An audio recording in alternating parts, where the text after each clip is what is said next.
Stop FOMO. Enjoying life is impacting how we deal with ourselves.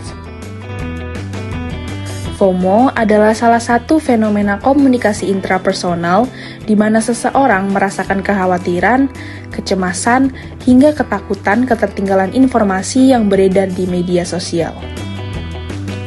Fenomena FOMO tersebut terjadi karena pesatnya perkembangan teknologi yang mudah diakses, sehingga individu ingin selalu up to date tentang apa yang terjadi. Fenomena ini akan sangat berbahaya jika dibiarkan, sebab fenomena FOMO akut membuat individu akan mengalami masalah identitas diri, kesepian, gambaran diri negatif, perasaan inadekuat, perasaan terpinggirkan, dan iri hati.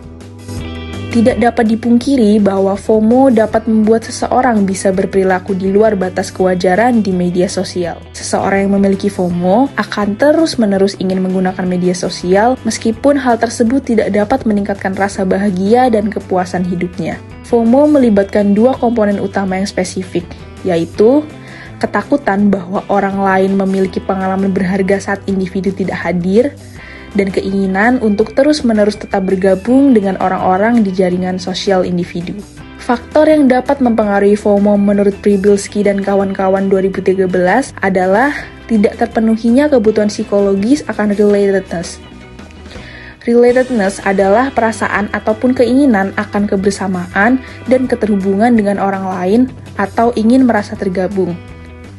Apabila kebutuhan ini tidak terpenuhi, maka individu akan merasa cemas, lalu mencari tahu apa yang sedang orang lain lakukan.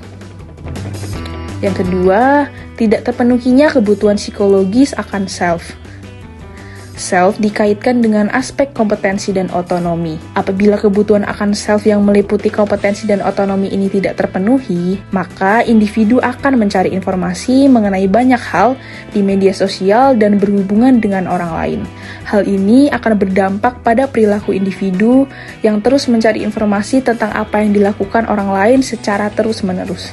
6 faktor pendorong munculnya FOMO. Yang pertama adalah keterbukaan informasi di media sosial. Yang kedua adalah rentang usia.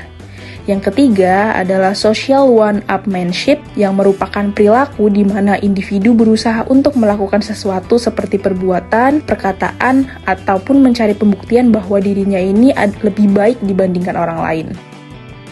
Yang keempat, topik yang disibar melalui hashtag. Yang kelima adalah kondisi deprivasi relatif yang merupakan perilaku di mana individu merasa tidak puas ataupun kekurangan secara subjektif dengan apa yang ada pada kelompoknya dibandingkan dengan kelompok lain.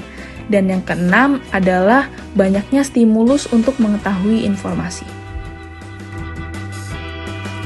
Lalu bagaimana ya caranya agar kita terhindar dari FOMO?